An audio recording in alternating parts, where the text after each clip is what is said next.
Mazmur 132 ayat 7 berkata, mari kita pergi ke kediamannya dan kita sujud di tumpuan kakinya.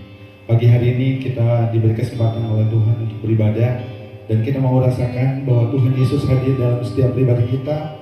Dia hadir di sini, dan ketika dia hadir, saya percaya ada pemulihan, ada kekuatan, ada berkat Tuhan yang akan turun atas setiap kita. Saya undang jemaat Tuhan untuk berdiri, kita akan siapkan hati kita mau sembah Dia, karena Dialah satu-satunya Allah yang memberikan kita kekuatan. Haleluya.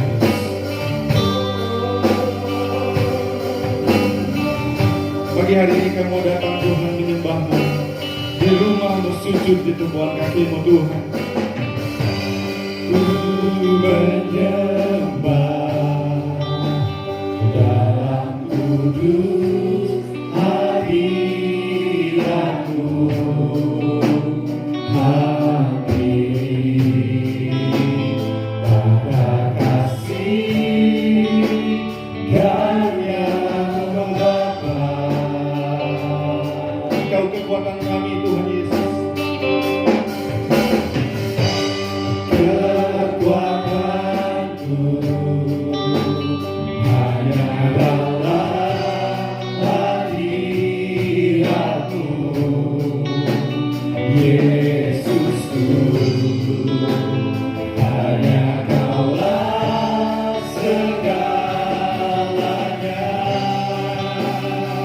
Kami yakin Kau hadir hari ini Tuhan Yesus.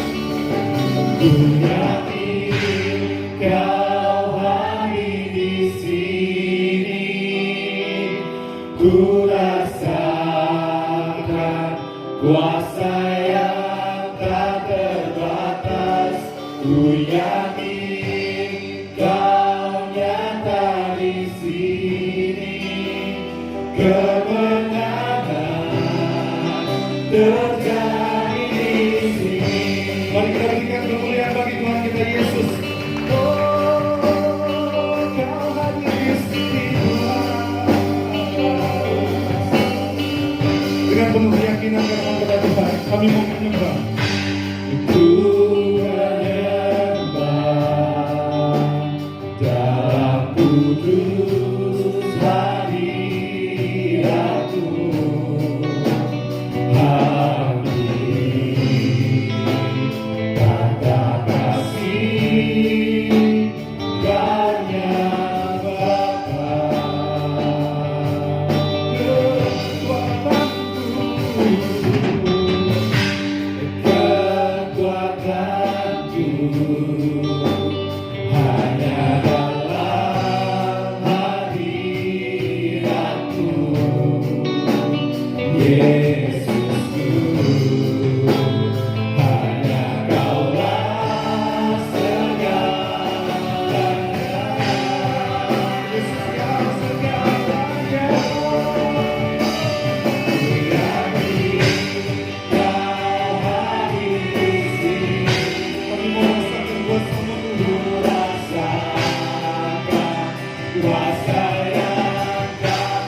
Sungguh besar Kau Yesus.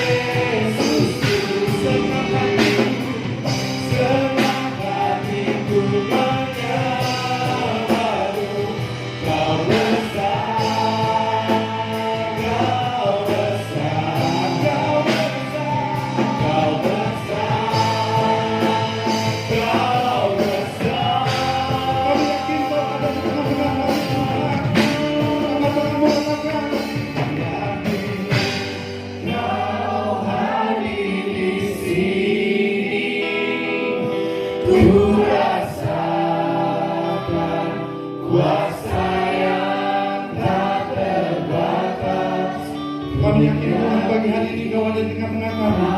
Engkau nyata, kasih-Mu ada Tuhan Yesus bagi setiap kami pagi hari ini Bapa. Kemenangan terjadi di sini. Dengan penuh keyakinan katakan, ku yakin Kau ada di sini. Ku rasakan kuasa yang tak terbatas. Ku yakin Kau nyata di sini. Kemenangan terjadi di sini. Kesembuhan terjadi. Kelepasan katakan dengan iman terjadi di sini. Beri kemuliaan bagi Tuhan Yesus. Haleluya. Ketika Kau hadir, kami rasakan kasih Tuhan. Bagi iman kami,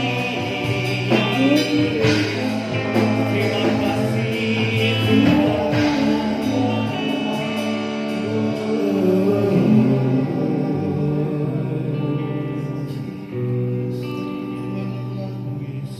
Ya Allah, Engkaulah Allahku. Aku mencari Engkau. Jiwaku haus kepadamu. Tubuhku rindu kepadamu. Seperti tanah yang kering dan tandus tiada berair. Demikianlah aku memandang kepadamu di tempat kudus, sambil melihat kekuatanmu dan kemuliaan. Sebab kasih setiamu lebih baik daripada hidup. Bibirku akan memegahkan Engkau. Demikianlah aku mau memuji Engkau seumur hidupku dan menaikkan tanganku demi nama-Mu.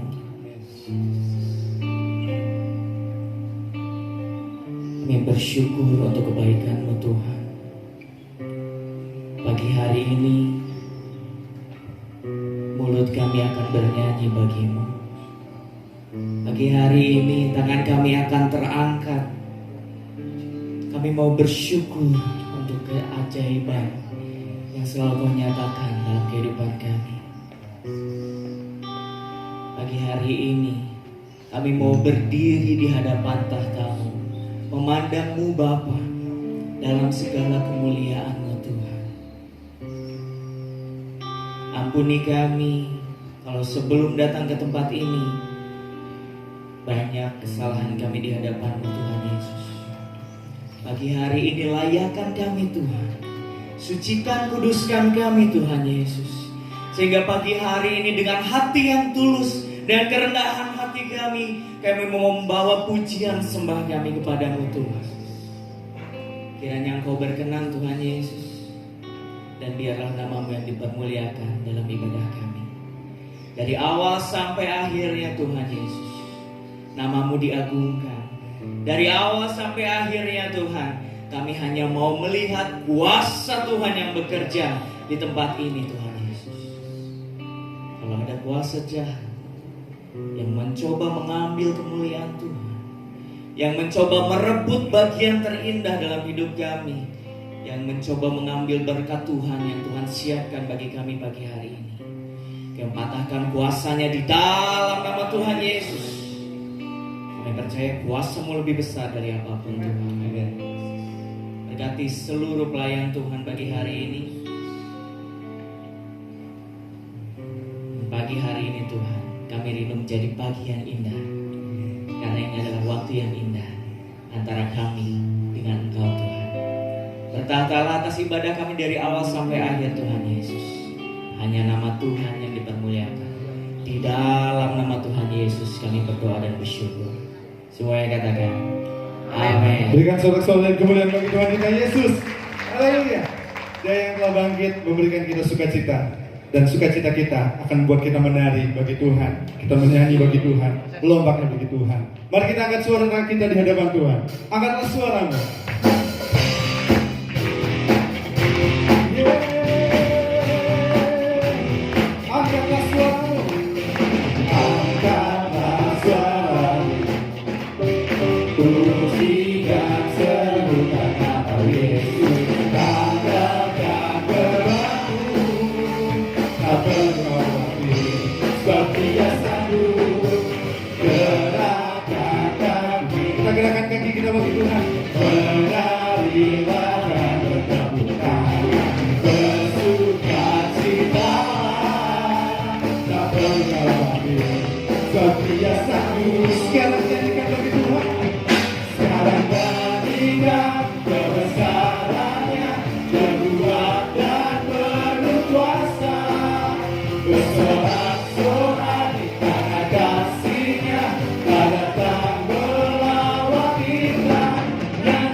Kita angkat suara kita bagi Tuhan bagi hari ini. Yang terbaik kita memberikan kepada Tuhan. Angkatlah suara. Angkatlah suara. Pujilah serukan nama Yesus. Katakan gerak kamu khawatir, tak perlu khawatir. Sebab Dia sanggup gerakkan kaki. Menarilah bagi Tuhan. Menarilah dan bertepuk tangan. Bersuka cita, tak perlu khawatir. Sebab Dia sanggup. Sekarang nyanyikan bagi Tuhan. Sekarang nyanyikan kebesarannya, Dia kuat dan berkuasa. Bersorak-sorai karena kasih-Nya, lah datang berlawan. Sekarang nyanyikan, sekarang nyanyikan, angkat tangan bagi Tuhan. Dia yang besar, berkuasa. Bersorak-sorai karena kasih-Nya, lah datang berlawan. Sampaikan dengan suara cepat saja. Sekarang nyanyikan, sekarang nyanyikan kebesaran. Mana suara yang terbaik bagi Tuhan kita? Bersorak-sorai karena kasih-Nya, lah datang berlawan. Sekali lagi, sekarang nyanyikan, sekarang nyanyikan kebesarannya, Dia kuat dan berkuasa. Bersorak-sorai karena kasih-Nya, lah datang melawat kita.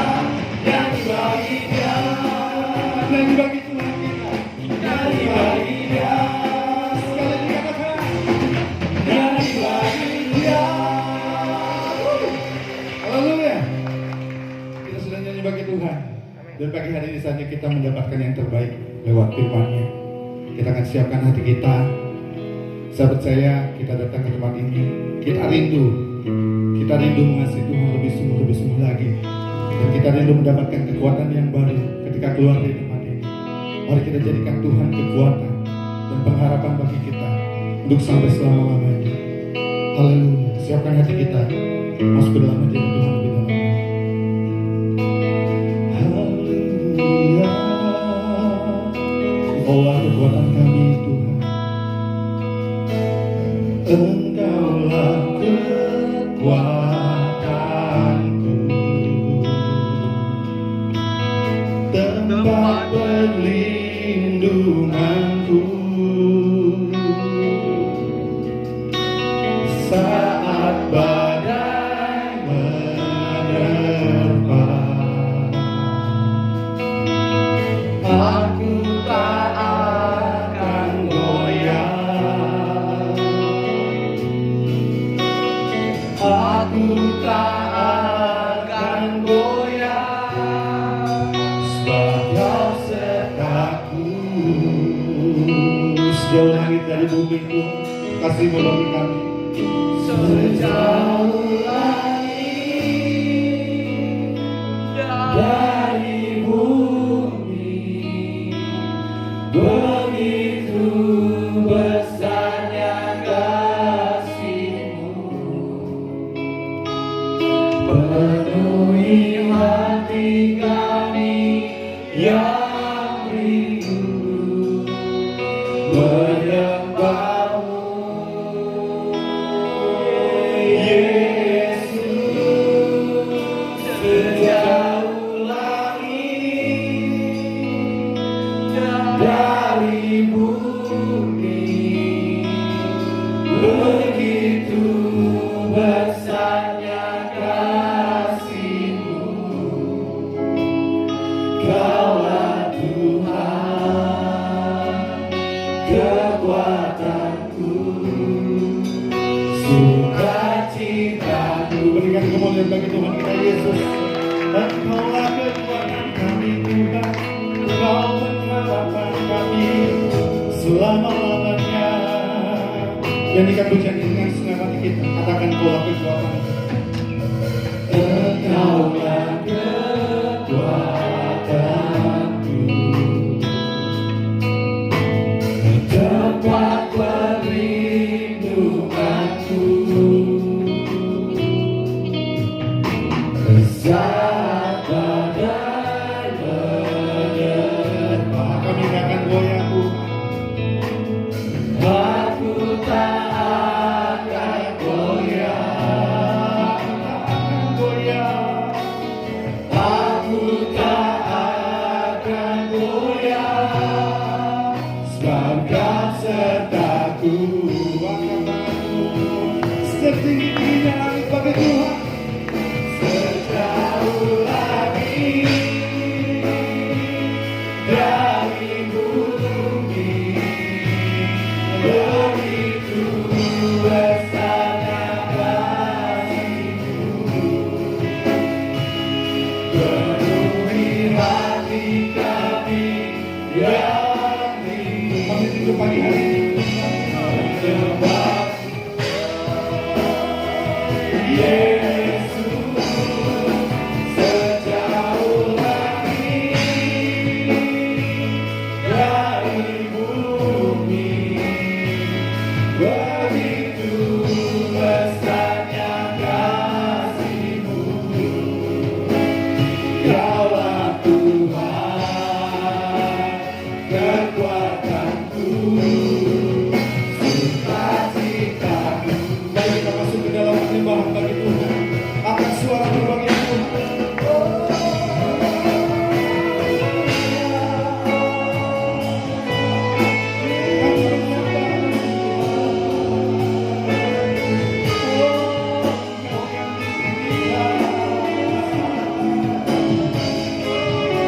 Walau kami tidak dapat melihat masa depan kami ada di dalam Tuhan, pengharapan kami ada di dalam sampai selama-lamanya.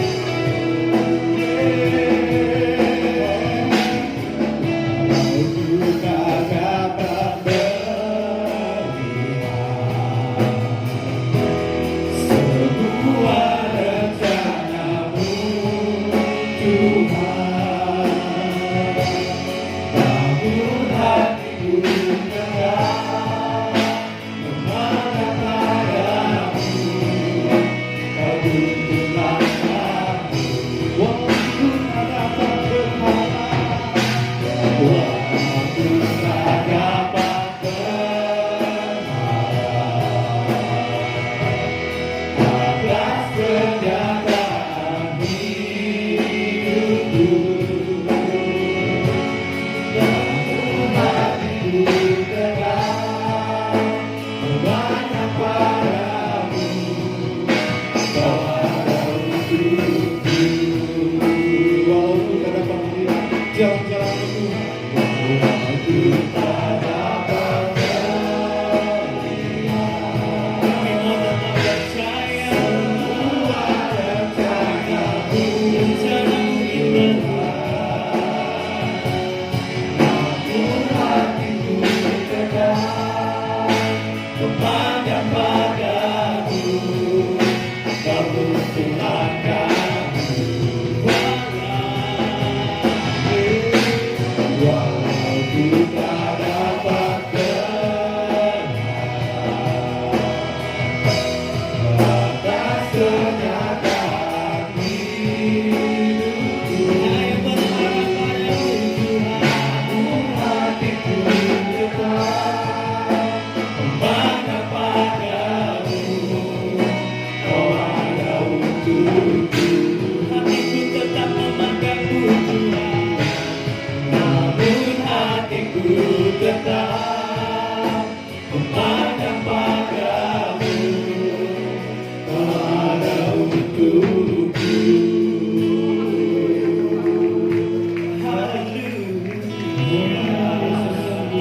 Terima kasih Tuhan.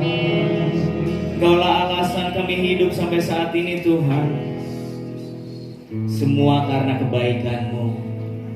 Hari demi hari, waktu demi waktu yang kami lalui, semua karena anugerah-Mu Tuhan. Kalau bukan karena kebaikan Tuhan, kami nggak ada pagi ini di sini. Kami bisa lalui hari demi hari yang terkadang tidak mudah bagi kami, tapi kami bisa terus berjalan. Semua karena kebaikan-Mu Tuhan. Bersyukur pagi hari ini Tuhan Yesus. Tuhan, biarkan iman kami tetap percaya. Walau terkadang sulit Tuhan, walau terkadang gak masuk akal Tuhan, tapi kami mau percaya pada firman-Mu yang telah Kau berikan pada kami. Dan semua yang tertulis dalam kitab-Mu adalah iya dan amin. Dan semua janji-Mu akan Tuhan genapi. Meskipun banyak saat ini yang belum kami lihat, tapi kami mau tetap percaya. Sebentar lagi kami akan memperingati hari kenaikan-Mu ke sorga. Dan kami juga mau tetap percaya Tuhan, bahwa apa yang telah terjadi, yang telah tertulis adalah yang nyata, yang harus terus kami imani. Tuhan Yesus, saat ini waktu yang indah, kami rindu mendengarkan sabda-Mu Tuhan. Berfirmanlah pada setiap kami Tuhan. Bukakan hati kami, persiapkan hati kami, sehingga kami akan menjadi ladang-ladang yang subur bagi benih firman-Mu Tuhan. Dan kami rindukan firman Tuhan yang ditaburkan akan tetap tinggal diam dan bahkan berbuah dalam kehidupan kami.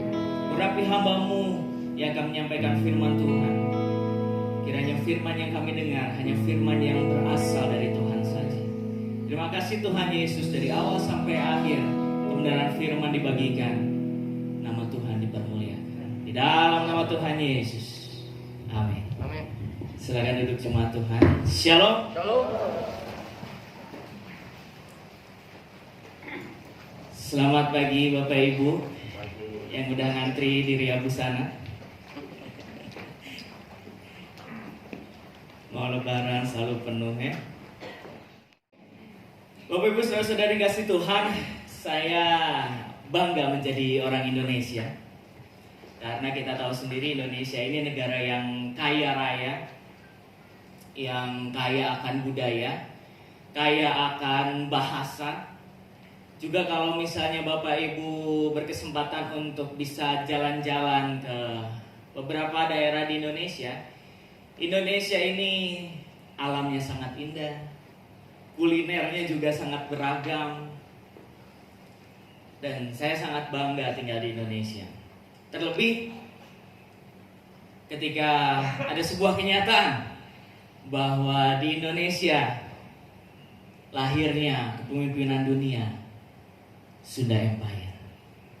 Ada yang ngikutin beritanya?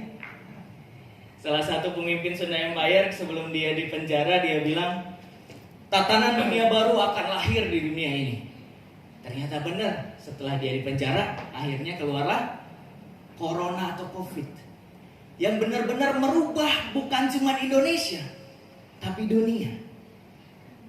Apakah Covid ini adalah bagian dari senjata Sunda Empire?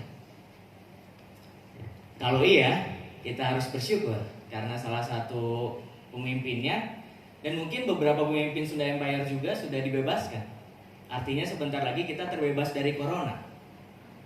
Betul Bapak Ibu?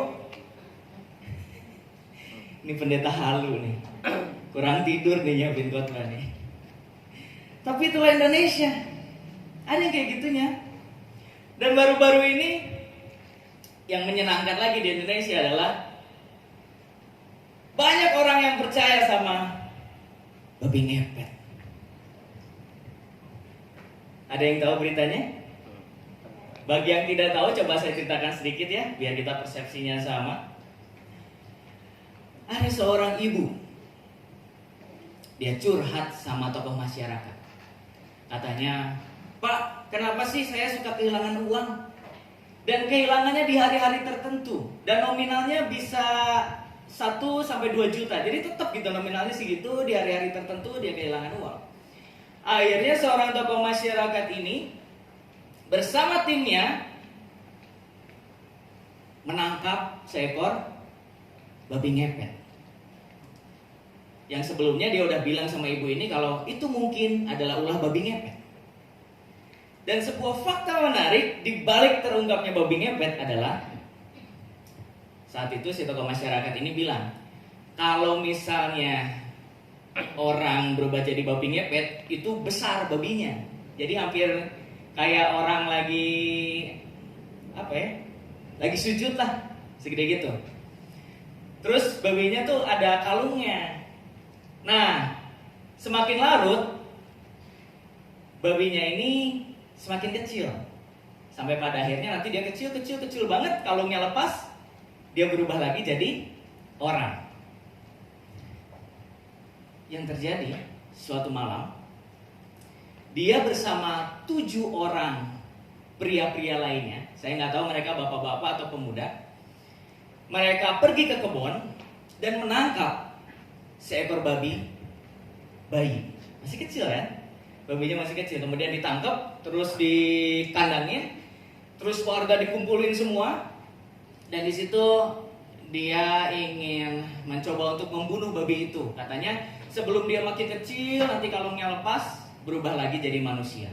Supaya desa kita ini aman, mari kita bunuh saja, katanya. Tapi ternyata setelah diselidiki oleh polisi, yang terjadi adalah tokoh masyarakat ini membeli babi ini dari komunitas kucing yang ada di Facebook. Sebenarnya iseng banget ya, kenapa komunitas kucing punya babi. Tapi ya itu terserah lah, mereka mau jualan apa aja ya kan. Kita juga bisa menemukan barang-barang ajaib di toko yang seharusnya tidak ada. Bapak ini beli babi harganya 900.000, katanya ongkirnya 200.000. Sengaja dilakukan untuk mengelabui warga di sana supaya dia jadi terkenal. Tapi ada yang lucu di balik penangkapan babi ini. Yang lucu adalah ada syarat untuk menangkap babi ngepet. Ada yang tahu syaratnya apa? Wah, Bapak suka cowok telanjang. Tapi benar syaratnya, gak boleh pakai baju satupun, harus bugil. Yang saya bayangkan adalah ada 7 laki-laki bugil di tengah kebun saling lihat-lihatan. Bapak lagi ngapain? Lagi cari babi. Bapak lagi ngapain? Lagi cari babi. Bapak lagi ngapain? Dimarahin istri. Tapi bayangin ada 7 pria-pria bugil di kebun. Yang saya heran kenapa mereka percaya sama tokoh masyarakat padahal dia gak bugil.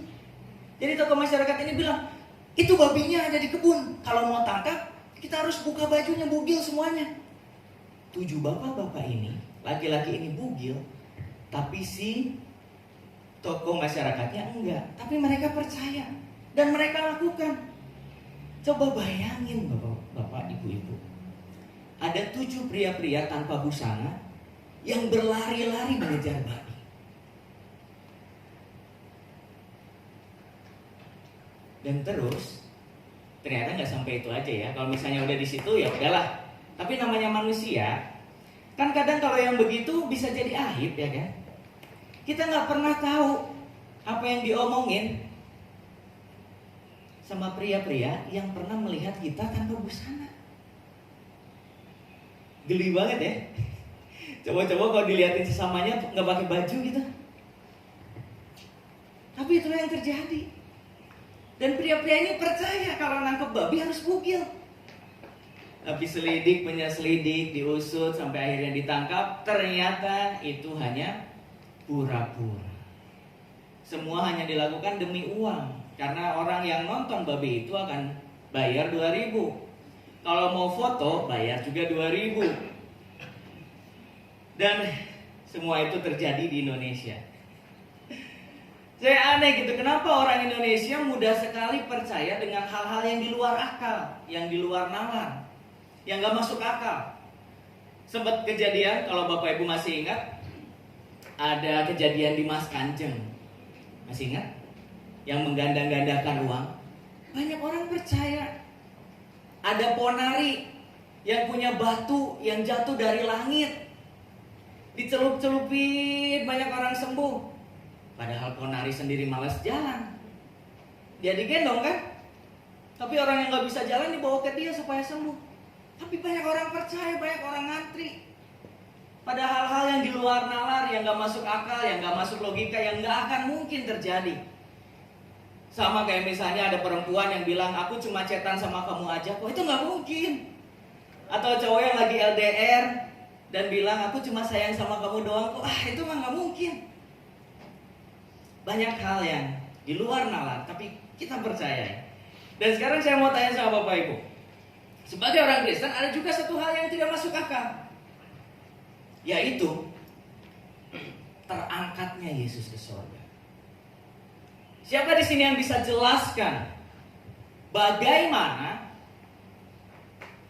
seorang manusia bisa terangkat ke surga? Gimana caranya Yesus bisa naik ke surga?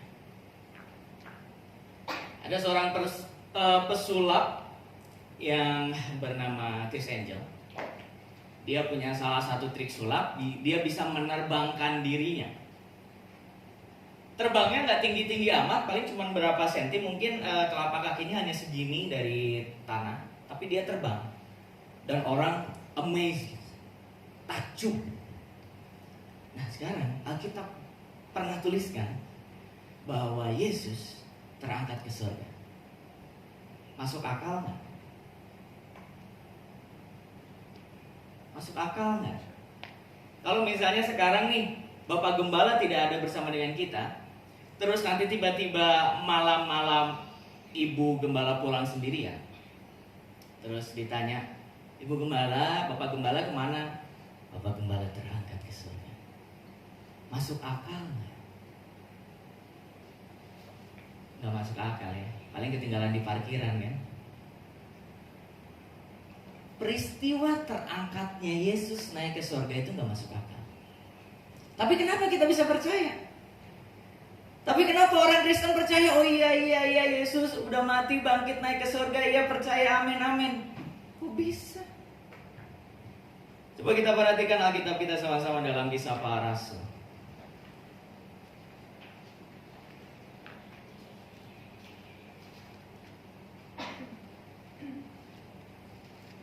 Pasal yang pertama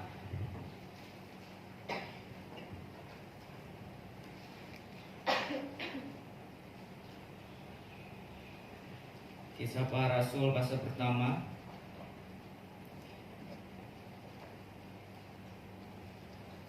ayat 9 sampai ayat 11. Saya akan bacakan untuk kita semua. Kisah Para Rasul 1 ayat 9 sampai 11. Sesudah ia mengatakan demikian, terangkatlah ia, disaksikan oleh mereka, dan awan menutupnya dari pandangan mereka.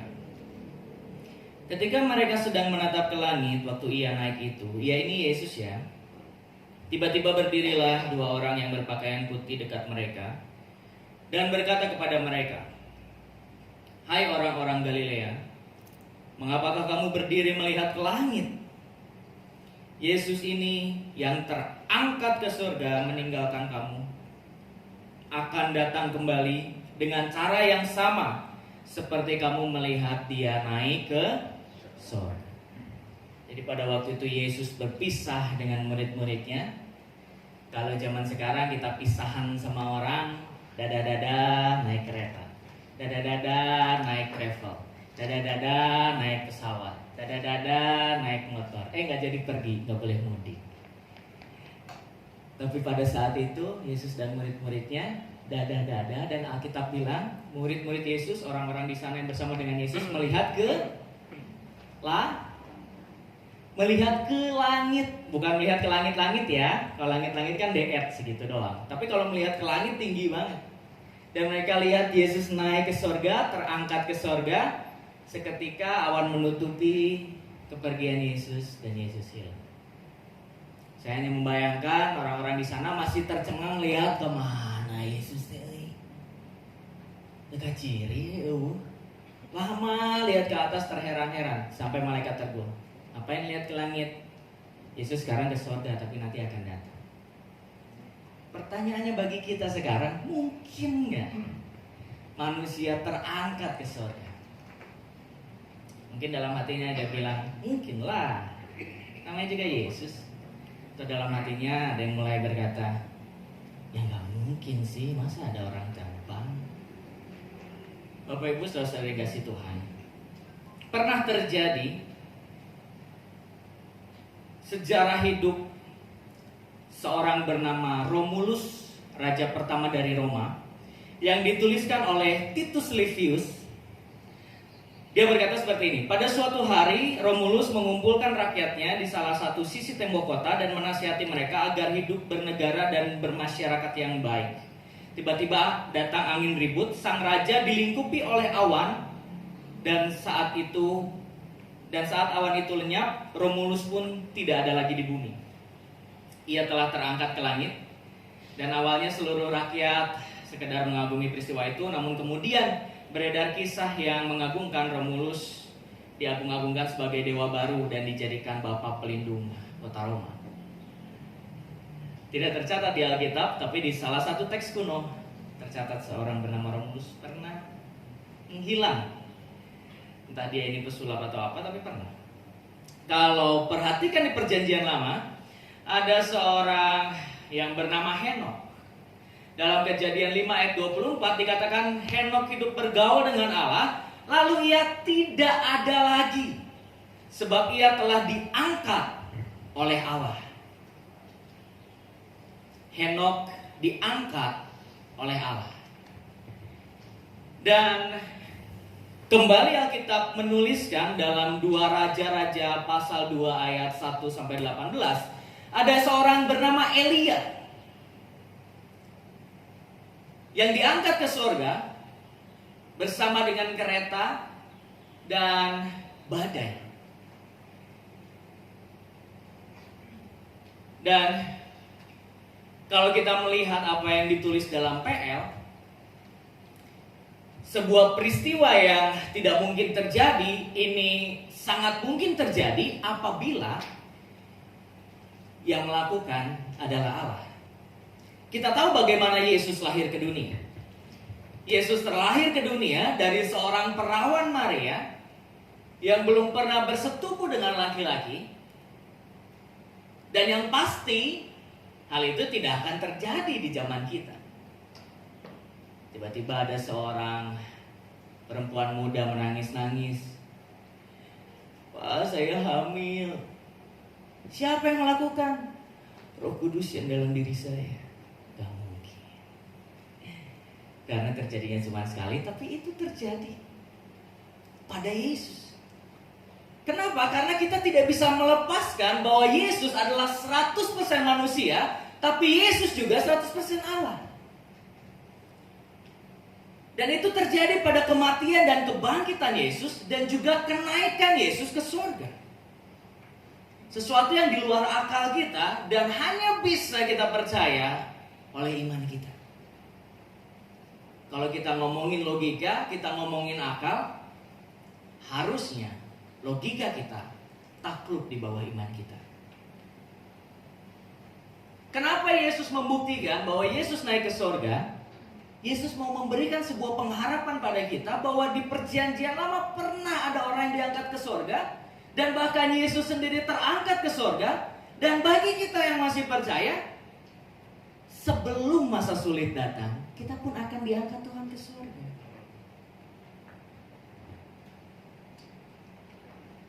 Bapak Ibu, saudara-saudara yang kasih Tuhan Yesus, hari ini saya akan mengajak kita, dan saya akan beri tema hari ini adalah menjadi saksi kenaikan Yesus. Menjadi saksi kenaikan Yesus. Sebelum kita masuk lebih dalam, saya mau kita semua melihat apa alasan supaya kita bisa percaya bahwa Yesus yang tidak kita lihat benar-benar naik ke surga. Kan kalau zaman sekarang no pic hoax. Ya. Kamu lagi di mana? Ceweknya ngechat. Cowoknya bilang, aku lagi sama teman-teman lagi main di mall.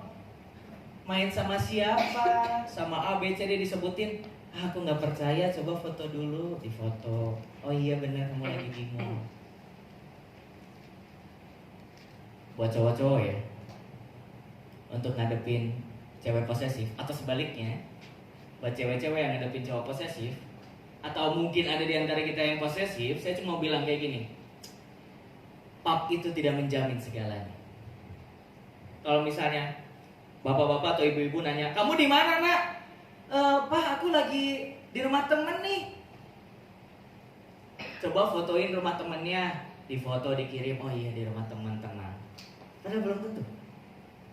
Saya bocorkan sedikit rahasianya ya. Jadi kalau misalnya kita menghadapi orang yang sering pengen minta kita foto di mana, pap, pap, pap, pap. Pap itu berarti ambil foto langsung gitu saat itu. Siasatnya adalah, kalau misalnya kita jalan sama 3 orang di suatu tempat, ambil foto sebanyak-banyaknya.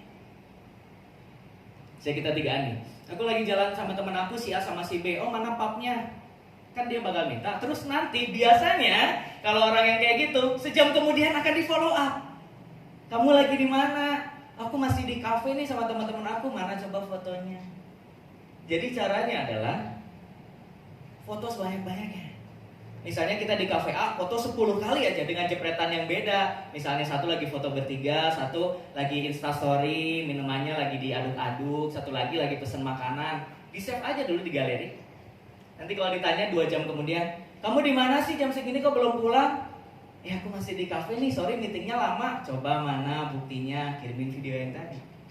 Padahal udah di mall. Makanya jangan terlalu posesif ya. Saling percaya aja. Apalagi buat yang pacaran nih, saling percaya. Kalau pada akhirnya yang satu mengkhianati, berarti dia nggak cocok buat kamu. Bapak Ibu saudara yang kasih dalam Tuhan, bagaimana kita bisa percaya Yesus yang tidak kita lihat, tapi kita bisa iya, bisa amin, bisa haleluya, bahwa Yesus naik ke surga. Hari ini saya akan sedikit menjabarkan buat kita semua. Setidaknya ada 4 hal. Yang pertama, mari kita buka sama-sama dalam Yohanes 16 ayat 28.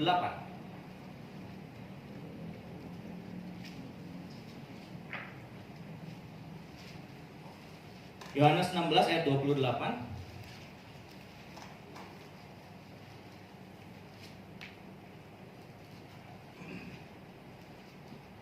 Demikian firman Tuhan. Aku datang dari Bapa, dan aku datang ke dalam dunia. Aku meninggalkan dunia pula dan pergi kepada Bapa. Kenapa kita harus percaya? Karena kenaikan Tuhan ke sorga adalah nubuatan nabi-nabi dan bahkan nubuatan Yesus sendiri. Dalam Ulangan 18 ayat 20 sampai 22, jika seorang nabi berani berkata demi nama Tuhan, tetapi perkataannya itu tidak terwujud, celakalah dia, maka ia akan dihukum mati karena dia sedang berbicara menurut dirinya sendiri. Tapi apa yang Yesus katakan, itu terjadi. Ketika Yesus bilang, aku akan kembali kepada Bapa karena aku berasal dari Bapa. Artinya dia akan kembali ke surga. Lalu Yesus berkata, aku akan pergi ke tempat di mana kamu tidak bisa pergi. Tapi aku akan membukakan jalan supaya kamu bisa pergi ke sana. Kemana? Ke surga. Kenaikan Yesus ke surga adalah nubuatan. Saya tambahkan sedikit kenapa menjadi penting sih Yesus bangkit dan harus menampakkan diri 40 hari pada murid-murid dan orang percaya di sana. Karena Yesus mau membuktikan bahwa semua nubuatan dari nabi-nabi, dari kitab-kitab Musa, kitab-kitab Taurat, semuanya terjadi satu persatu melalui Yesus. Dan termasuk kenaikannya ke surga. Jadi alasan pertama kenapa kita percaya pada kenaikan Tuhan, karena semua itu sudah dituliskan, sudah dinubuatkan. Tuhan udah pernah bilang sebelum Tuhan Yesus mati. Nabi-nabi dalam perjanjian lama sudah pernah bilang sebelum Yesus datang ke dunia. Yang kedua Bapak Ibu, kenapa kita harus percaya kenaikan Yesus? Karena terlalu banyak saksi. Kalau kita lihat dalam Kisah Para Rasul 1, setidaknya ada murid Yesus yang jumlahnya minimal 11 orang. Dan tidak mungkin hanya 11 orang, karena di sana ada Maria Magdalena. Ada murid-murid Yesus yang lain yang namanya tidak tercatat dalam Alkitab. Ada Kleopas. Ada perempuan-perempuan yang bersama Yesus ketika ia mati dan ketika ia bangkit. Dan ketika Yesus naik ke surga, Yesus melakukan sebuah perjalanan dari kota Yerusalem kepada sebuah tempat di Bukit Zaitun di dekat kota Betania yang jaraknya 1 kali Sabat. Artinya sekitar 2000 langkah kaki. Waduh, kalau sekarang gimana ngitungnya? 2000 langkah kaki itu berapa kilo ya? Tapi yang jelas Yesus harus berjalan dulu dari Yerusalem menuju tempat di mana dia terangkat ke surga. Dan yang terjadi adalah ketika Yesus dalam perjalanan, pasti orang banyak mengikuti dia. So ketika Yesus naik ke surga, terlalu banyak saksi. Kalau kita perhatikan di Alkitab selalu mencatat sebuah peristiwa yang terjadi minimal harus ada 2 atau 3 saksi. Dan bagi kenaikan Yesus ke surga, hal ini udah sangat valid.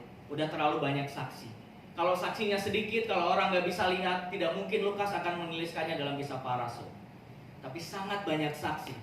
Walaupun saat ini kita tidak bisa melihat, tapi pada saat itu banyak saksi yang melihat. Dan mereka terus menceritakan berulang bahwa Yesus benar-benar naik ke surga.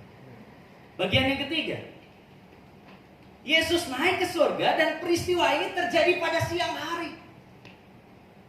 Peristiwa ini terjadi di sebuah bukit. Artinya apa? Ketika Yesus naik ke surga, sangat jelas semua orang bisa melihat Yesus terangkat. Hal ini tidak terjadi malam-malam. Kalau malam-malam ada yang terbang, kita bisa aja, apa itu yang terbang? Kita nggak tahu itu apa. Dan banyak orang yang mengasumsikan kalau ada putih-putih berarti kuntilanak, kalau ada lompat-lompat berarti pocong. Saya cuma mau bilang satu hal, jemaat GPS di Majalah yang pintar. Pocong itu kalau ngejar kita nggak loncat. Kalau loncat, kita jalan kaki aja udah nggak akan dikejar ya.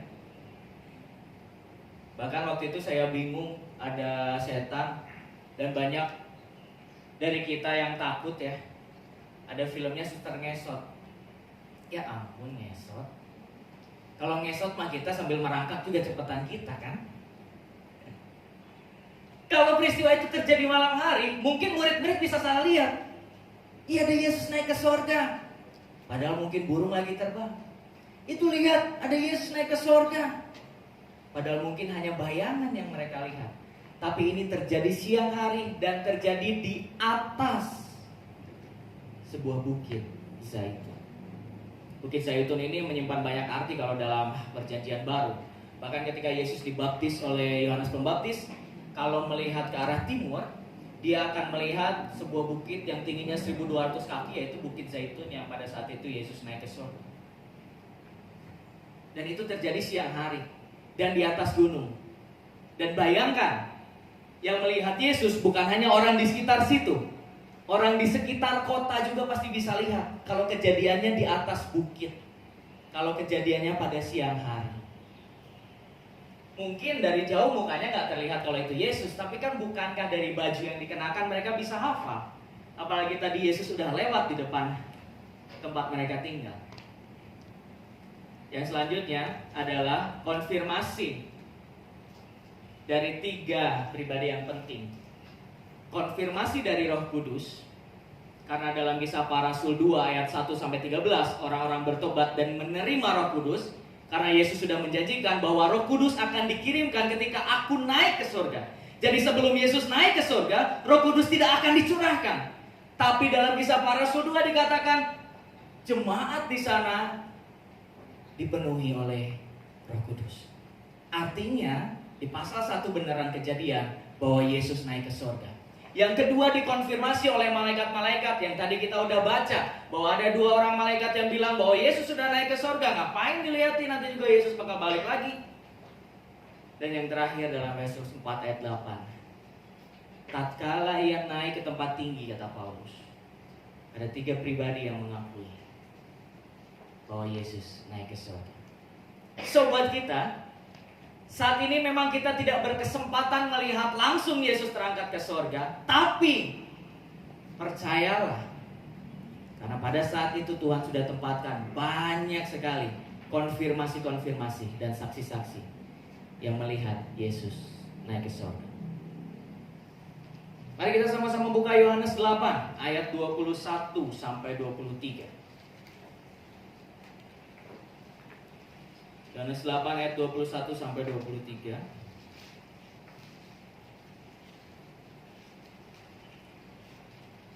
Kenapa sih Yesus harus balik ke sorga? Apakah Tuhan Yesus sudah tidak peduli pada kita di dunia? Apakah Tuhan Yesus hanya ingin kita percaya kemudian meninggalkan kita? Tiga tujuan Yesus naik ke sorga.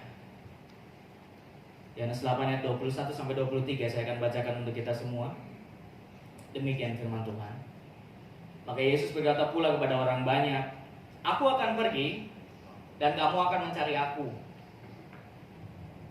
Tetapi kamu akan mati dalam dosamu. Ke tempat aku pergi tidak mungkin kamu datang." Maka kata orang-orang Yahudi itu, "Apakah ia mau bunuh diri? Dan karena itu dikatakannya, ke tempat aku pergi tidak mungkin kamu datang." Lalu ia berkata kepada mereka, "Kamu berasal dari bawah, aku dari atas. Kamu dari dunia ini, aku bukan dari dunia ini." Kenapa Yesus harus naik ke surga? Karena Yesus harus kembali ke tempat asalnya. Karena Yesus harus menggenapi nubuatan para nabi. Karena Yesus bukan berasal dari dunia ini. Hal yang sama bagi kita yang sudah percaya Tuhan. Alkitab bilang kita bukan warga negara dunia, tapi kita warga kerajaan surga. Suatu hari kita akan kembali.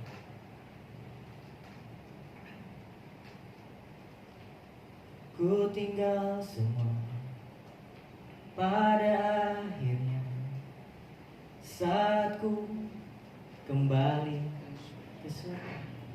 Surga adalah tempat Yesus kembali. Surga adalah tempat kita kembali. Walaupun kita terlahir di dunia, tapi ketika kita bertobat terima Yesus, kita terlahir, lahir baru, bukan sebagai warga dunia, tapi sebagai warga kerajaan surga. Yang kedua, kenapa Yesus harus naik ke surga? Yohanes 14 ayat 1 sampai 4.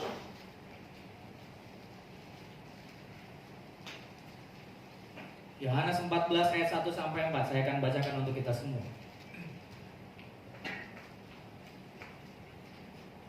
"Janganlah gelisah hatimu.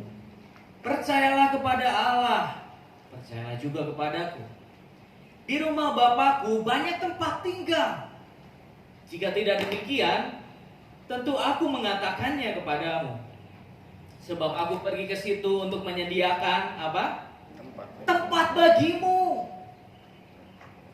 Dan apabila aku telah pergi ke situ dan telah menyediakan tempat bagimu," apa Yesus janjikan? "Aku akan datang kembali, I'll be back, dan membawa kamu ke tempatku, supaya di tempat di mana aku berada, kamu pun berada. Dan kemana aku pergi, kamu tahu jalan ke situ." Kenapa Yesus harus kembali ke surga? Karena Yesus sedang menyediakan tempat bagi orang percaya. Amin. Boleh saya ganti kata orang percaya menjadi kita? Amin. Karena Yesus menyediakan tempat bagi kita. Amin.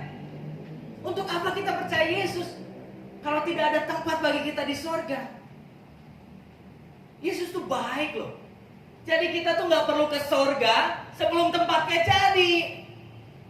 Di sana tuh mungkin malaikat-malaikat kuli lagi bikin rumah buat kita di sana. Rumah kita belum jadi, jangan dulu pulang. Tapi nanti saatnya rumah kita jadi, Tuhan izinkan kita pulang. Kalau kita kehilangan orang yang kita sayangi, rumahnya udah jadi. Mungkin rumahnya bentuknya nggak fisik, saya juga nggak tahu lah kayak gimana. Tapi Alkitab sangat gambarkan surga itu sangat indah. Walaupun kita nggak tahu bentuknya kayak gimana, tapi surga itu sangat indah. Orang yang kita sayangi sedang bersukacita di surga sana. Tuhan menyediakan itu buat kita. Tuhan gak, "Ayo percaya padaku," terus hilang, terus pergi, terus gak ngapa-ngapain, enggak. Tuhan Yesus sedang menyediakan tempat bagi kita. Markus 13 ayat 24 sampai 26.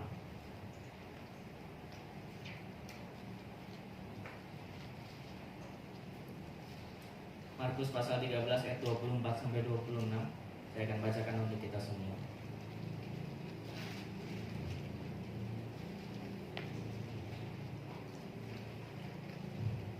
Demikian firman Tuhan. "Tetapi pada masa itu, sesudah siksaan itu, matahari akan menjadi gelap dan bulan tidak percaya. Dan bintang-bintang akan berjatuhan dari langit, dan kuasa-kuasa langit akan goncang. Pada waktu itu orang akan melihat Anak Manusia apa? Datang dalam awan-awan dengan segala kekuasaan dan kemuliaan. Kenapa Yesus harus naik ke sorga? Karena Ia akan datang kembali. Ia memberikan orang percaya sebuah janji dan pengharapan akan kedatangannya kali yang kedua. Kalau kita beruntung, kita akan diangkat bersama dengan orang-orang percaya lainnya sebelum masa kesusahan datang.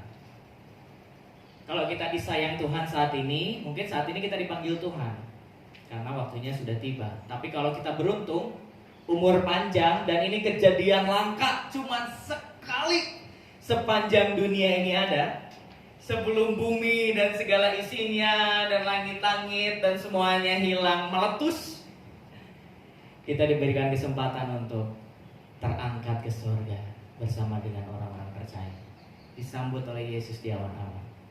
Luar biasa. Tapi yang menjadi masalah sekarang, kan kita masih pengen lama hidup di dunia. Amin Bapak Ibu.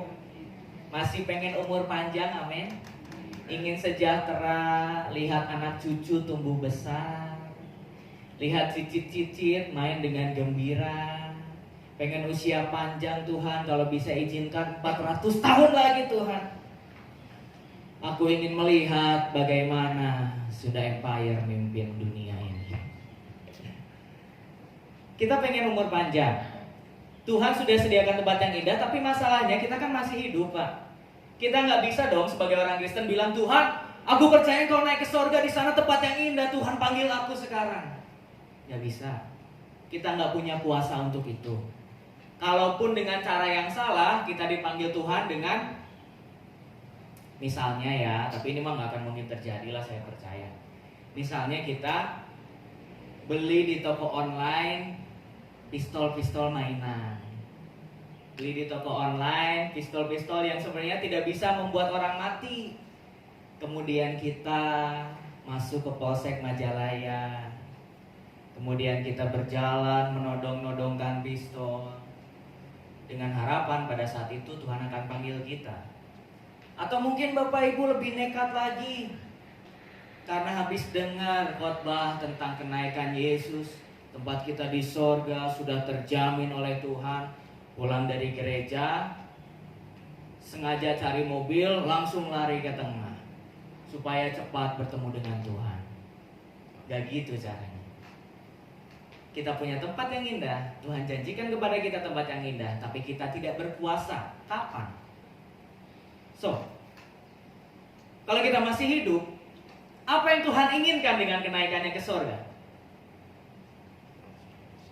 Kan kadang sebuah misteri buat kita. Ada orang yang usianya lebih muda, ada orang yang usianya lebih kecil dari kita, ada orang yang tidak berpenyakitan, ada orang yang seharusnya masa depannya masih panjang, tapi Tuhan izinkan balik lebih cepat daripada kita. Buat apa kita masih ada? Kenapa kita masih ada? Padahal kan lebih enak kalau ketika kita percaya langsung dipanggil Tuhan. Sama kayak orang yang di sebelah salib Yesus. Saat itu dia percaya, saat itu dia masuk surga. Tapi kita masih diizinkan hidup. Untuk apa? Kisah Para Rasul 1 ayat 8. Di Alkitab semua ada jawabannya. Kisah Para Rasul 1 ayat 8. Demikian firman Tuhan. Tetapi kamu akan menerima kuasa kalau apa? Kalau Roh Kudus turun ke atas kamu, dan kamu akan menjadi saksiku di Yerusalem dan di seluruh Yudea dan Samaria dan sampai ke ujung bumi. Kenapa kita masih ada? Untuk menjadi saksi. Pinter sekali Jemaat GPS di Majalaya, luar biasa. Makanya kita ini Tuhan izinkan masih ada untuk menjadi saksi kenaikan Yesus. Kenapa? Karena kenaikan Yesus bukan hoax. Kenaikan Yesus adalah sebuah peristiwa nyata yang membuat kita percaya bahwa Yesus kembali ke sana untuk menyediakan tempat bagi kita orang-orang percaya. Firman Tuhan bilang, kamu orang-orang percaya akan menerima kuasa. Apa yang dimaksudkan dengan kuasa? Apakah kita akan berjaya, kita bisa mengendalikan Majalaya? Bukan. Yang dimaksudkan dengan kuasa di sini adalah kuasa untuk bersaksi, kuasa untuk membuat orang dimenangkan, kuasa untuk merebut jiwa yang direnggut dalam iblis, membawa dia kepada Yesus. Kuasa untuk membuat orang yang buta melihat Yesus. Ada 3 kata penting di sini, Pak. Yang pertama adalah menerima kuasa. Siapa orang yang akan menerima kuasa? Alkitab katakan adalah orang percaya. Dan kuasa apa yang diberikan? Dalam bahasa Yunani digunakan kata dunamis. Bukan sekedar kekuatan atau kemampuan. Istilah ini menunjuk pada kuasa yang bekerja dan kuasa yang bertindak. Berarti kalau kita menjadi saksi Tuhan, sesungguhnya bukan kita yang sedang bekerja dan bertindak, tapi kuasa Allah yang sedang bekerja dalam kita. Kalau misalnya kita bersaksi di gereja, kita bersaksi dengan orang-orang di sekitar kita, dengan keluarga kita, yang akan menggerakkan hatinya untuk percaya pada Tuhan, bukan kita, tapi kuasa Tuhan. Tapi kuasa itu dinyatakan melalui kita. Ingat ya, kalau kita cerita tentang Yesus dan ada jiwa dimenangkan, bukan kuasa kita, tapi kuasa Tuhan yang memang harus dinyatakan melalui kita. Jadi kita hanya penyalur saja. Tapi itulah yang Tuhan inginkan ketika kita menjadi saksi. Dan firman Tuhan mengatakan bahwa kita akan menerima kuasa. Kuasa untuk membuat orang yang tidak percaya Yesus menjadi percaya. Kuasa untuk berdoa bagi orang sakit dan bisa Tuhan jamah dan Tuhan sembuhkan. Kuasa untuk meminta mujizat Tuhan. Kuasa untuk menjadi saksi Tuhan. Tapi ada syaratnya. Apa syaratnya, Pak? Tetapi kamu akan menerima kuasa kalau apa? Roh Kudus turun. Kalau Roh Kudus turun ke atas genteng. Ke atas kamu. Ke atas apa? Ke atas kamu. Kalau saat ini Roh Kudus turun di atas genteng, kita nggak punya kuasa. Tapi Roh Kudusnya harus turun di atas kamu, di atas kita. Nah, pertanyaannya lagi kayak gini. Apa Roh Kudus sudah turun atas kita? Pendeta teluban nanya lah. Iya, orang mau ke gereja tadi ditanya wae lah.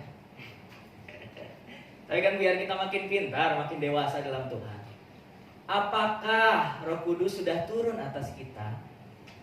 Saya kasih tahu ciri-cirinya. Dalam Kisah Para Rasul pasal 2, orang yang menerima Roh Kudus bisa berbahasa asing. Artinya kalau misalnya saya orang Jawa, saya lama di Sunda, saya orang Indonesia, tiba-tiba Roh Kudus turun atas saya bisa berbahasa lidah. Tiba-tiba saya jago bahasa Korea Utara. Tiba-tiba saya jago bahasa Brazil. Nah, itu salah satu tandanya. Di bagian yang lain ada orang yang menerima Roh Kudus dan kemudian dia bisa berbahasa roh. Dia bisa menubuatkan sesuatu. Itu tandanya. Pertanyaan lagi. Apakah kita pernah jadi fasih bahasa asing? Atau fasih bisa berbahasa roh? Yang pernah berbahasa roh boleh angkat tangan. Ada? Satu dari sekian kemungkinan ini. Yang lain nggak pernah? Berarti Roh Kudusnya di mana? Jangan-jangan selama ini Bapak Ibu merasa udah punya Roh Kudus padahal belum turun ke atas kamu, Alkitab bilang, Kisah Para Rasul 8 ayat 15 sampai 17, bahwa orang-orang tidak akan menerima kuasa sebelum Roh Kudus dicurahkan melalui rasul-rasul. So, apakah kita sudah punya Roh Kudus dalam diri kita? Itu pertanyaannya dari tadi belum terjawab. Iya enggak? Yes. Saya ini percaya Tuhan. Pasti saya punya Roh Kudus. Kalau gitu sekarang saya tanya, kapan Roh Kudus turun atas Bapak Ibu? Berbahasa roh enggak? Berbahasa lidah enggak? Bernubuat enggak? Menafsirkan nubuat enggak? Kapan? Di saat saya merinding menyembah Tuhan. Ada orang yang pernah nggak Bapak Ibu ngalamin itu? Ngalamin hal yang sama. Pas menyembah Tuhan merinding gitu. Wah, ini Tuhan jamah saya nih. Kenapa Pak? Merinding. Padahal kalau ngomongin merinding ya, merindingan kita malam Jumat lewat kuburan, benar nggak? Merinding bukan jaminan, Pak. Makanya jangan bilang, aduh saya pulang gereja hari ini nggak diberkati. Kenapa Pak? Tidak merinding. Kalau mau merinding, diam di sini nih, di depan nih, kursi hamba Tuhan, merinding kedinginan. Bukan merinding, bukan. Buka yuk Efesus 1 ayat 13 sampai 14. Sebelum saya menyesatkan kita semua. Efesus 1.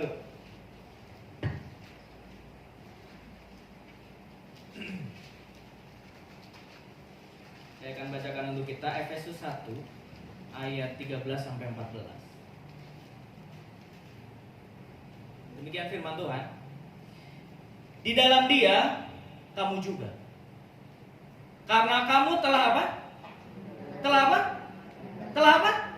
Mendengar. Seperti yang saat ini Bapak Ibu lakukan. Berarti mendengar. Mendengar apa? Firman kebenaran, yaitu Injil keselamatan. Di dalam Dia kamu juga apa? Ketika apa? Kamu percaya, dimateraikan dengan Roh Kudus yang dijanjikannya itu. Ayat 14. Dan Roh Kudus itu adalah jaminan bagian kita sampai kita memperoleh seluruhnya, yaitu apa? Penebusan yang menjadikan kita milik Allah untuk memuji kemuliaan. Jadi ini butuh waktu panjang kalau bahas ini, tapi setidaknya saya kasih tahu dulu sama Bapak Ibu.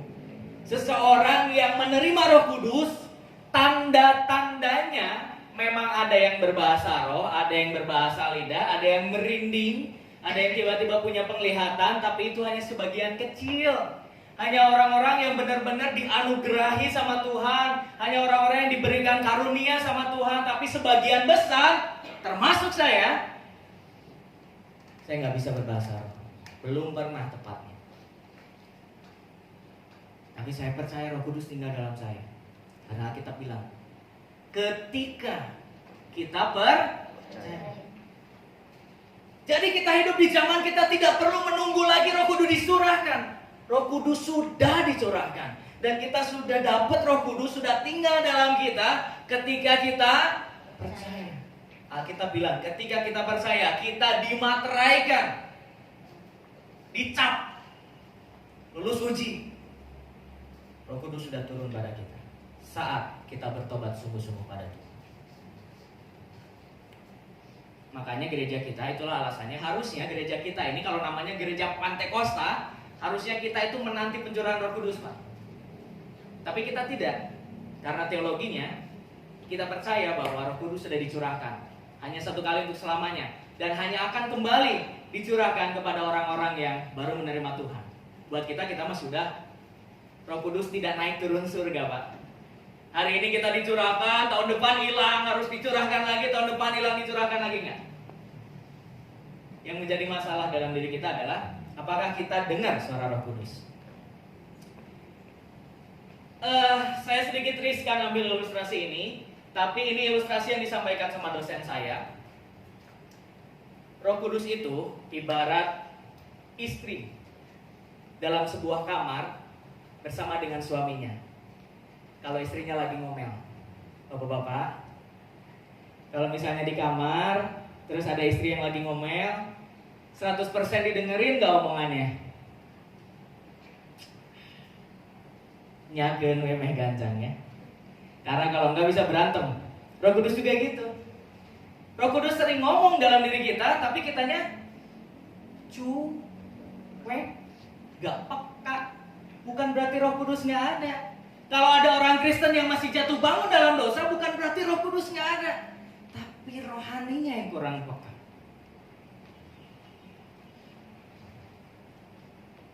Kemudian apa yang Tuhan mau ketika kita menjadi saksi? Perhatikan bagian ini. Kita kembali ke Kisah Para Rasul 1 ayat 8.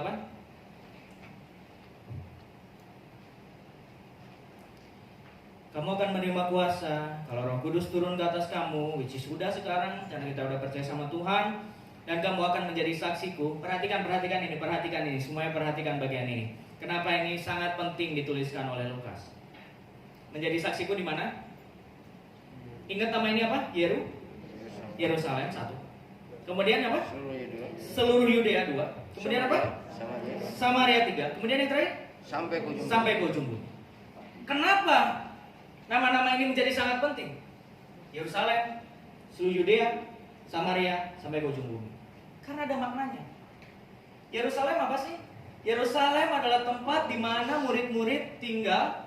Sebagian murid-murid lahir di sana dan murid-murid melayani di sana.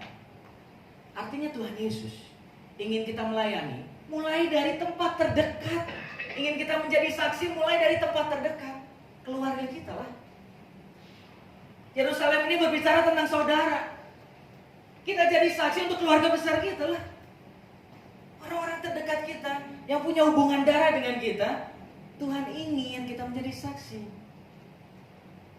Janganlah jadi orang Kristen yang justru bikin onar di tengah-tengah keluarga besarnya. Harus jadi saksi. Dan bersyukur kalau ada keluarga yang dimenangkan melalui kita. Terus kemudian kenapa ada seluruh Yudea? Kalau Yerusalem berbicara tentang kota, Yudea berbicara tentang provinsi. Apa artinya? Kita menjadi berkat di mana kita tinggal. Kita menjadi berkat di mana kita cari uang. Kita menjadi berkat di mana kita hidup. Di mana kita bertetangga. Di mana kita punya relasi sama orang-orang yang kita jumpai. Kita harus menjadi saksi bagi mereka. Kemudian ketika firman Tuhan berkata untuk Samaria. Apa artinya Samaria? Samaria adalah musuh orang Yahudi. Samaria adalah representasi atau gambaran orang yang tidak percaya Tuhan. Maka kita juga harus menjadi saksi bahkan untuk musuh kita. Untuk orang yang membenci kita. Untuk orang yang tidak mengenal Tuhan. Bukankah kita senang ya untuk bikin orang yang benci kita celaka? Syukurin lu, pendeta diganggu, mampus lu. Dan. Mungkin kedagingan kita sering bilang kayak gitu, tapi firman Tuhan bilang mari kita jadi saksi. Dan yang terakhir sampai ke ujung bumi. Saya pikir ketika Tuhan bilang gini, pada saat itu murid-murid bilang, hah? Ujung bumi? Kita jalan dari Yerusalem ke sini aja udah capek Tuhan. Kita mau ke luar negeri gimana caranya? Mahal banget. Tapi kita bersyukur karena kita saat ini adalah generasi yang sangat beruntung. Kita bisa menjangkau ujung bumi hanya dengan ujung kuku kita. Benar nggak? Saat ini kita nggak boleh mudik, tapi kita masih bisa chat, bisa telepon, bisa video call sama orang jauh di sana. Hanya dengan jari tangan kita. Firman Tuhan ingin sampaikan sama kita untuk kita menjadi saksi sampai ke ujung bumi. Dan saat ini itu bukan hal yang mustahil, karena kita bisa.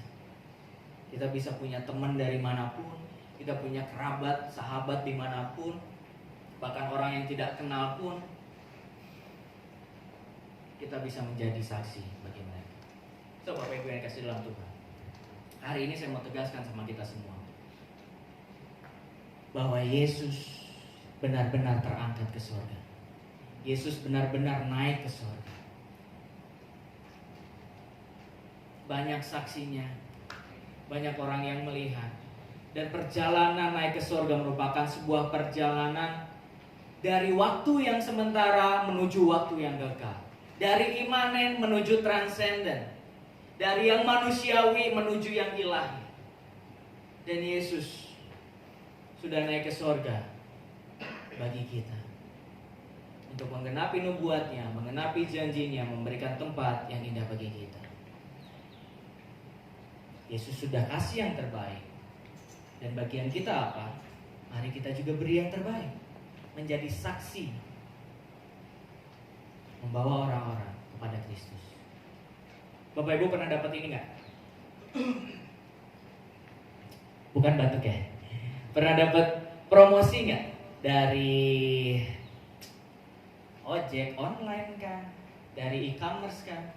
Shopee, Tokopedia, Lazada, Bukalapak. Pernah dapat promosi? Cashback, pernah? Voucher gratis, gratis ongkir, pernah? Ada salah satu e-commerce yang dia pakai koin. Ada salah satu ojek yang dia pakai cashback lebih besar kepada kita. Ada juga penginapan-penginapan kayak tiket.com, Traveloka, Red Doors, Oyo yang memberikan kita poin untuk diskon selanjutnya dengan cara buat kita dapat poin lebih banyak dengan cara satu order, yang kedua caranya gratis share. Betul? Ketika kita udah order, kemudian dikasih tahu, selamat, Bapak akan mendapatkan poin tambahan 5.000 dengan cara undang teman-teman Bapak, bagikan kepada teman-teman Bapak. Di Instagram juga banyak promo buy one get one, Starbucks, Jeko. Bahkan saya heran ibu-ibu mau ngantri ke Jeko panjang sekali hanya untuk mendapatkan satu box gratis. Kayak nggak bisa beli sendiri. Heran. Tahu nggak ibu saya dapatnya dari mana? Dari temannya di WA. Bu Say, ada Jeko gratis nih, satu lusin. Sampai ke tempat itu, saya nggak tahu itu karena penuh atau karena apa, tapi putar balik dan balik lagi demi pengen dapat satu box gratis. Bagi kita ini beruntung banget. Kita dipilih sama Tuhan, udah boleh percaya, masuk ke surga, dapat janji yang indah. Lalu apa? Share. Bagikan dong. Jangan jadi orang Kristen yang egois dong. Bagikan. Walaupun kita nggak bisa bilang sama tetangga kita, hei kau harus percaya sama Yesus, dasar kau kafir. Gak bisa, caranya bukan seperti itu. Tapi dengan bulan Ramadan, kan ada biasanya kasih THR ya. Boleh kok kita ambil bagian. Tidak haram bagi orang Kristen memberikan THR. Kalau mereka kasih kue lebaran, kita terima dengan penuh sukacita. Kalau ada tetangga yang datang bawa rantang dengan penuh kupat, kita terima. Besoknya mungkin kita akan kembalikan dengan makanan yang kita buat. Menjadi orang yang menyenangkan bagi orang di sekitar kita. Dan lama-lama orang akan lihat, ini orang Kristen, gue lihat kayak gak ada masalahnya. Gue lihat hidupnya kayak happy-happy aja. Padahal apa yang terjadi? Kita sedang ingin bersaksi dan menjadi berkat. Amin. Harus gitu orang Kristen. Share, bagikan, bawa orang sama Tuhan. Memang ada tahap-tahapnya, nggak bisa kita langsung tembak, tapi setidaknya jadilah orang Kristen yang menyenangkan. Jangan jadi troublemaker, jangan jadi pembawa masalah. Jadilah orang Kristen yang mendatangkan sukacita surga. Maka orang akan penasaran dan bertanya, kenapa nih orang bisa kayak gini? Dan saya cuma mau ingatkan satu hal. Nanti Bapak Ibu, ketika kita sampai di pintu surga, yang akan malaikat Tuhan tanyakan adalah bukan seberapa banyak anakmu, bukan seberapa besar investasi sahammu, bukan seberapa banyak perempuan yang pernah kau taklukkan, bukan seberapa besar pengaruhmu di dunia ini, tapi berapa jiwa yang dibawa sama Tuhan. Sederhana kan? Oh, mulai hitungan nih. Jiwa, janji jiwa mah 5 nih. Jiwa. Waduh, nggak ada. Nanti sampai surga gimana dong? Kamu Jemaat GPST Majalaya, iya Kak? Malaikat yang nanya. Iya Kak? Jemaat GPST Majalaya. Berapa jiwa yang kamu bawa sama Tuhan? Jiwa. Pernah ada sih? Tapi itu juga mantan gebetan. Waktu nggak jadi nikah, nggak jadi ikut Tuhan. Itu loh yang ditanyain loh. Berapa jiwa yang dibawa sama Tuhan? Gak perlu dijawab. Itu urusan kita dengan Tuhan.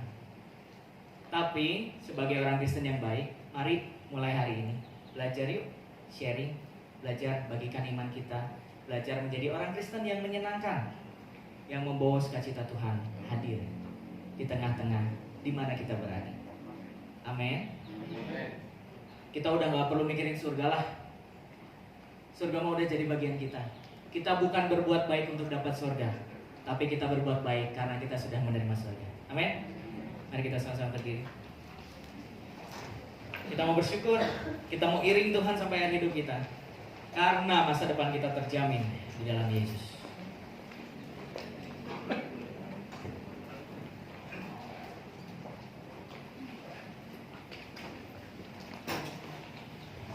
Terima kasih Tuhan.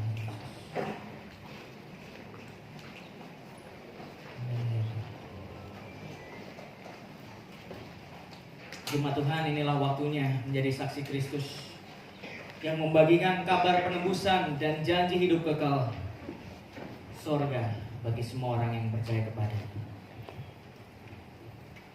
Percayalah bahwa saat ini engkau sudah menerima Roh Kudus.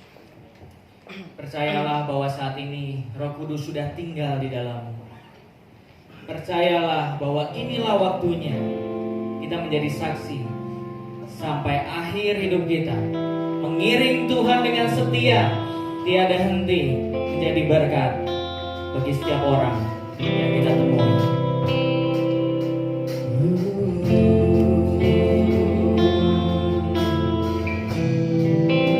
Terima kasih Tuhan.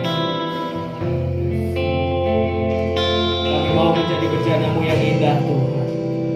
Tuhan di jiwaku,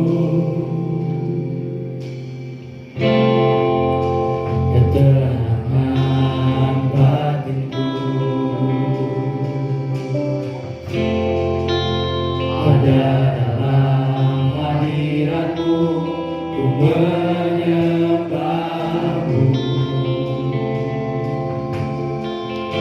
Jadikan ibu kami tersungkur Tuhan. Bersungguhku di kaki-Mu, rasakan hadirat-Mu. Takkan ku melepaskan-Mu, Kau cahaya bagiku.